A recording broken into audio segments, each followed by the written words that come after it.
Hey, Mario is here, and you're watching the Review Sanctum, where everything and anything may be reviewed. And today we're talking about FullMetal Alchemist, the live-action movie, which is apparently a Netflix exclusive or a Netflix original, which I don't know how that works, because I could have sworn they actually played that movie in like real Japanese theaters, but what do I know? Now what I do know is that Johnny and I got to check out the movie, or at least some scenes of the movie, at a convention at ShineCon Las Vegas. There was a panel that was comparing the anime version with the live-action movie version. They were playing, like, I guess I could say, some real core scenes of the series. Like, any fan of FMA knows these scenes, and it was kind of like, which version did it better? Now, the movie was out for a while. I haven't seen it yet. It was kind of spoilery for me, but I was still very curious to see, like, you know, how did the movie do it? And it just got me more curious. Like, okay, so I saw the scenes, but now how's, like, the rest of the movie, right? So Paige beat me to it. Paige saw the movie first on Netflix, and she was like, oh my god, Mark, you gotta check it out. You gotta see how it is. You gotta check it out. So yeah,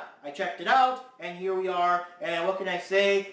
This episode's going to have a lot of spoilers regarding the movie, and a lot of spoilers regarding the anime and the manga, because it's going to be kind of difficult not to draw comparisons here and there. So if you guys have not seen the anime or the manga or whatever, like, be warned, heavy spoilers.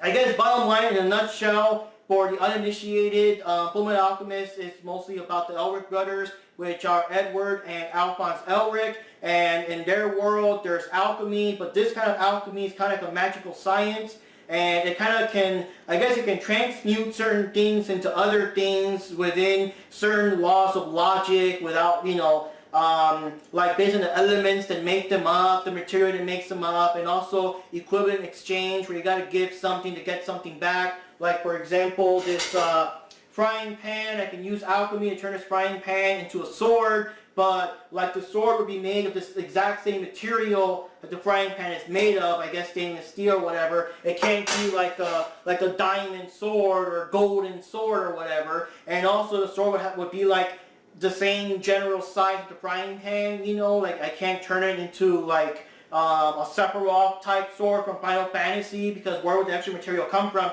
And for equivalent exchange, I guess I'm giving up the frying pan in exchange for a sword. So, you know, something comes from somewhere, matter can only be converted, not destroyed, all that kind of stuff comes into play with alchemy and the world of FullMetal Alchemist. And the kids live with their mother dies, and they want to use alchemy to bring her back to life. And of course, this is like the biggest taboo in the world of FMA. You cannot use alchemy on humans and to like bring back the dead or whatever. And when they did the experiment, Edward lost his arm and his leg, and Al lost his entire body. His soul is now stuck in a piece of armor, and they're trying to find a Philosopher Stone. A Philosopher Stone basically enhances your alchemy power, but it also like breaks all the rules of alchemy. You can do whatever you want. You can make, you know, make stuff out of nowhere, and they can use that to get Al's body back. And that's basically the whole thing of the series in a nutshell. So the movie does start out with the kids and they're trying to bring back the mother. The weird thing is when they're trying to do the alchemy experiment, basically a tornado comes up, like the alchemy experiment creates like this big storm, and the roof is breaking apart. It's like a tornado, and like Alphonse is sent flying off. He's lost in the tornado, and so is Ed. And I'm like, well, what the hell? It was like so weird, and I guess it was some kind of weird symbolism. And of course, that's when the title pops up, and I'm like, that was so weird. And basically speaking, in the anime and manga version, whenever this happened, like Ed's arm started like dematerializing and his legs started like evaporating and stuff, and Al's entire body was evaporating and stuff. Like there were effects for that. It wasn't just flying off in a tornado. And it gets weirder later on. So when the movie actually starts, it starts off near the end of the Cornello arc with, you know, Father Cornello and Lior, with Ed and Al chasing him down. And I guess for some people, like, if you haven't seen the series, it'll be very confusing what's going on. This is basically the end of that arc. And Cornello has like the Philosopher Stone in the ring, and they're trying to get him. And of course, during the scene, they do the whole thing where Al's head falls off, so it reveals that the suit of armor is empty. There's not a guy in there. It's an empty suit of armor. And of course, the Chimera's bite Ed's arm and leg. Reveals that they're like automail, which is a metal used for prosthetics in that world. So it's like he has steel arms and legs or whatever, or metal arms and legs and stuff like that. He's a FullMetal Alchemist, and Yeah, they play out that scene, and I gotta say the effect was super badass.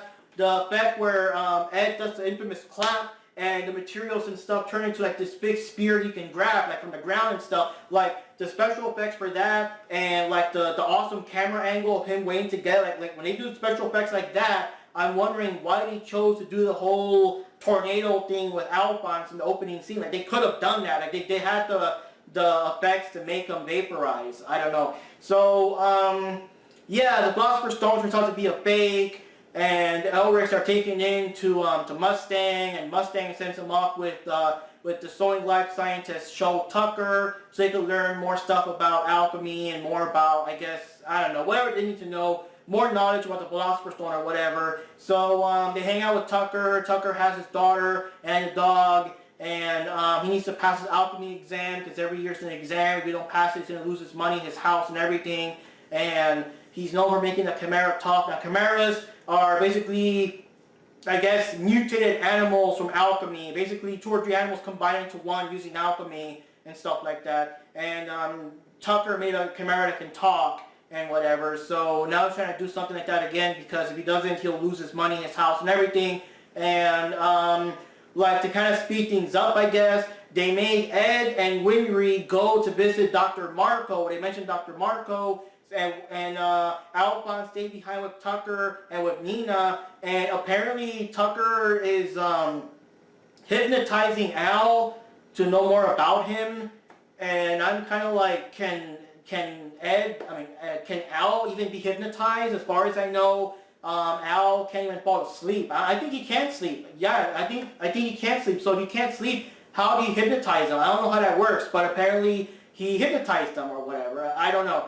So that's another thing. Winry's in the movie a lot more, because usually during all the action and stuff, Winry basically stays at home, and she appears once in a while in the series to fix, Ed's arm and stuff like that. But in this movie, I guess they give her more time. Winry's like in there a lot more. She follows along, and it's kind of weird because she did in some scenes that she was not in the original series that I feel were kind of dangerous, because she can't like fight or anything. So Ed and Winry go to meet Dr. Marco, and that's when Lust appears. We did see them earlier.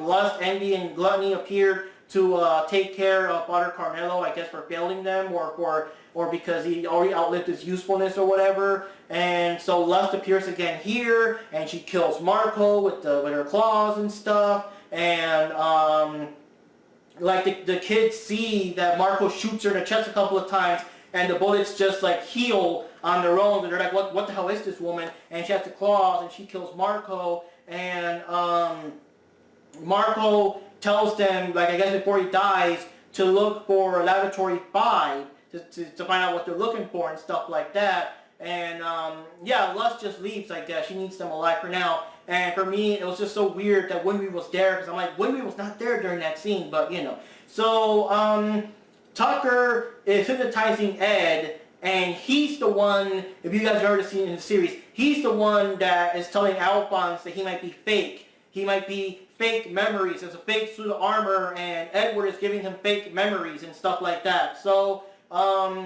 Edward comes back, and they do the famous scene where he comes back, and Tucker has succeeded in making a talking chimera, and this is the part that, you know, really gets a lot of the fans in the feels.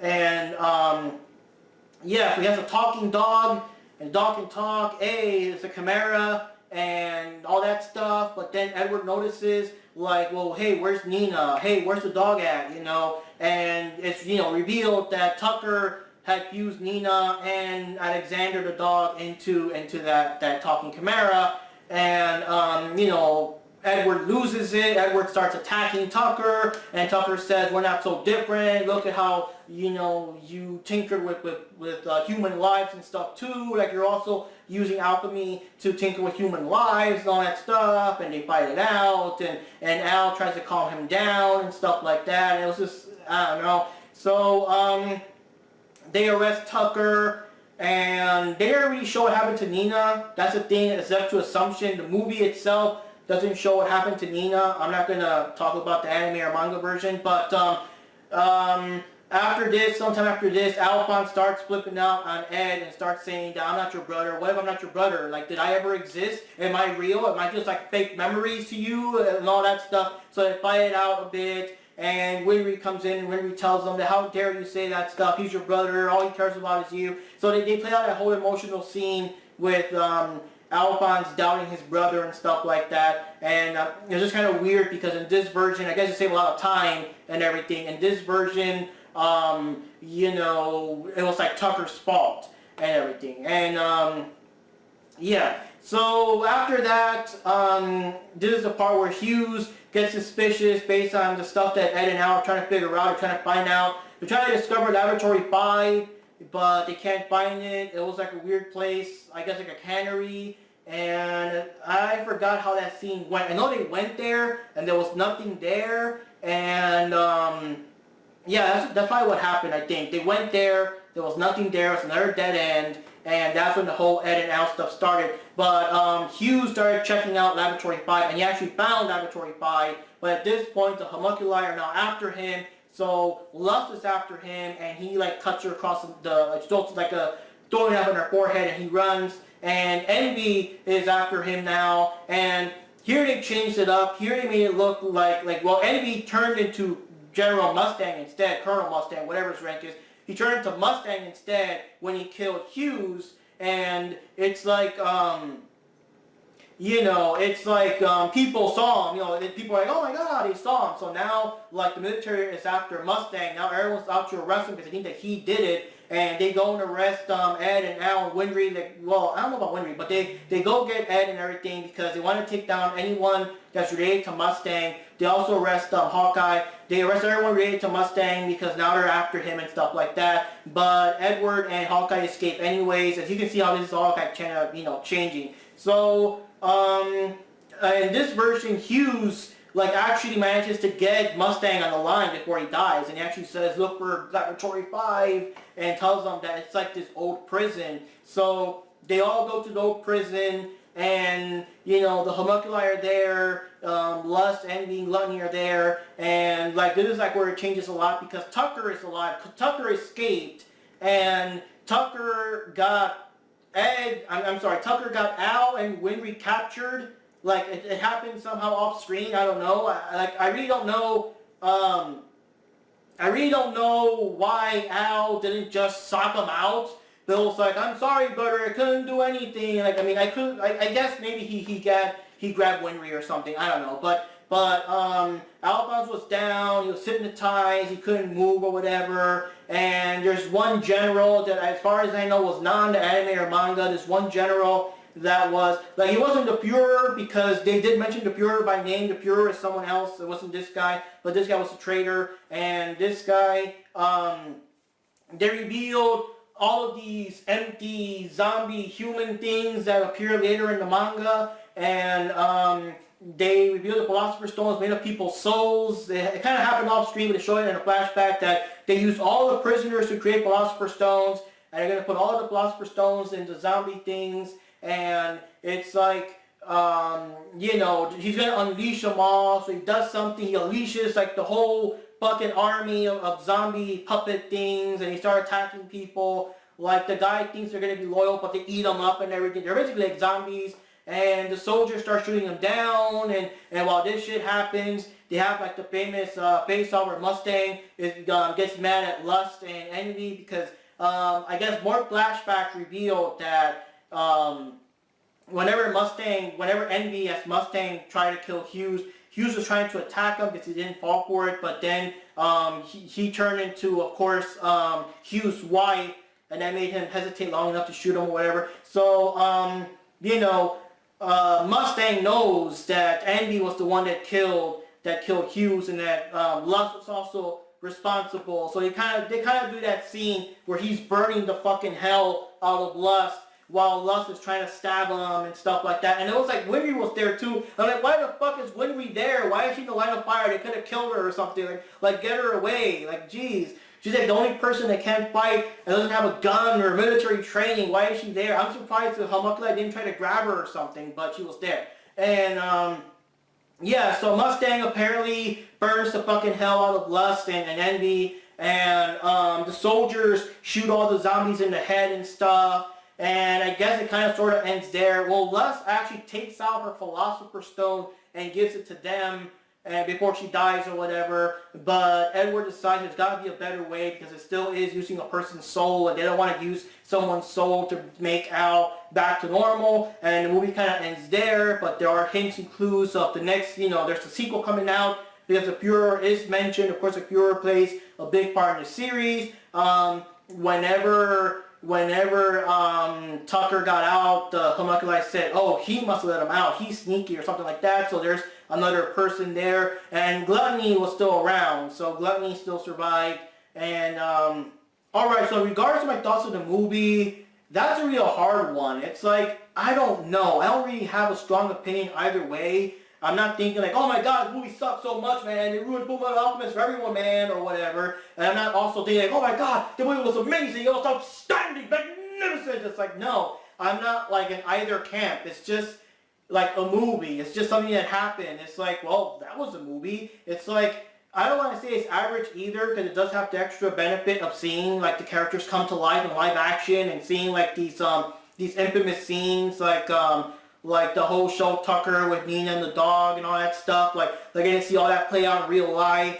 The special effects are kind of cool. It just makes me like question why they did that weird tornado thing with Alphonse. I said when I first saw it, I was kind of like, well, okay, it's still like a live action movie. I assume it didn't have like a huge budget. You gotta cut some corners somehow. But they didn't do like all the alchemy looking badass. They do the effects with the truth, the character of the truth. Like he's made out of wind or something. It's like it's just weird how they did him, but it looks real cool. So I'm thinking like, okay, so they could do these effects, but what happened to like Alphonse? Why didn't they make him just vaporize? Why did they do the whole tornado thing, Wizard of Oz thing there? It's just kind of a weird choice, I guess, for that effect. And I mean, the only effect I can really complain about, well, the chimeras, I can kind of give them a pass because in this version of the movie, Cornello made them on the fly. Cornello basically made the chimeras out of like debatable rocks and stones and stuff in the area, so they're kind of made out of stone and everything, so it kind of makes sense.